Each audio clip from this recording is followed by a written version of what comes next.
Saudi സഖ്യത്തിനു നേരെ അതിശക്തമായ ആക്രമണമാണ് ഇന്ന് ഉണ്ടായിരിക്കുന്നത്. യമനിലെ ഹൂത്തികളാണ് ആക്രമണം നടത്തിയിരിക്കുന്നത്. സൗദി അറേബ്യയിൽ നിന്നും ആയുധങ്ങൾ യമനിലേക്ക് എത്തുന്ന തുറമുഖത്തുമായി ബന്ധപ്പെട്ട കേന്ദ്രങ്ങളിലാണ് ആക്രമണം ഉണ്ടായിരിക്കുന്നത്. യമനിന്റെ അൽ മുഖ എന്നറിയപ്പെടുന്ന ഭാഗത്താണ് ഈ ഒരു വലിയ രീതിയിലുള്ള തീപ്പടരുന്ന ഈ ഒരു ആക്രമണം ഉണ്ടായത് എന്നാണ് അന്താരാഷ്ട്ര മാധ്യമങ്ങൾ സൂചിപ്പിക്കുന്നത്.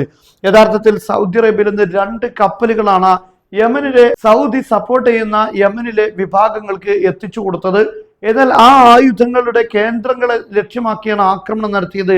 അതുപോലെ തന്നെ സൗദി സഖ്യത്തിലെ സൈനികർ ഒരുമിച്ച് നിൽക്കുന്ന കേന്ദ്രങ്ങളിലേക്കും ഹൂത്തികൾ ആക്രമണം നടത്തിയെന്ന വാർത്ത വരുന്നു. എന്തായാലും ഹൂത്തികൾ വളരെ ശക്തമായ രൂപത്തിൽ സൗദി അറേബ്യക്കെതിരെ ആക്രമണം നടത്തുന്നതാണ് ഇപ്പോൾ നമുക്ക് കാണാൻ സാധിക്കുന്നത്. അതേസമയം സൗദി അറേബ്യ ഏത് രീതിയിൽ, അല്ലെങ്കിൽ യമനിലെ സൗദി പ്രോ വിഭാഗങ്ങൾ ഏത് രീതിയിലാണ് ഇതിനെ തിരിച്ചടിച്ചത് എന്ന് വ്യക്തമല്ല.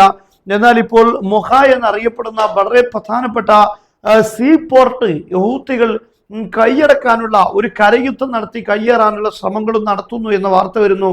ഏതായാലും ഹൂത്തികളുടെ ഈ കടന്നുകയറ്റം സൗദി അറേബ്യയെ സംബന്ധിച്ചിടത്തോളം ഏറ്റവും ഭീഷണി നേരിടുന്ന ഒരു കാര്യം തന്നെയാണ്. നെജ്റാനിലുള്ള എണ്ണ കേന്ദ്രങ്ങൾക്ക് നേരെയും ആക്രമണം നടത്തിയെന്ന വാർത്തയുണ്ട്. കഴിഞ്ഞ ദിവസമാണ് നെജ്റാനിലുള്ള ഓയിൽ റിഫൈനറിയിൽ ആക്രമണം നടത്തിയത്.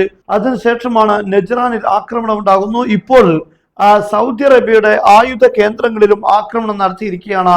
ഇത് വലിയ രൂപത്തിലുള്ള പ്രതിസന്ധികളാണ് മിഡിൽ ഈസ്റ്റിൽ ഈ 2 രാഷ്ട്രങ്ങൾക്കിടയിൽ ഉണ്ടാക്കിക്കൊണ്ടിരിക്കുന്നത്.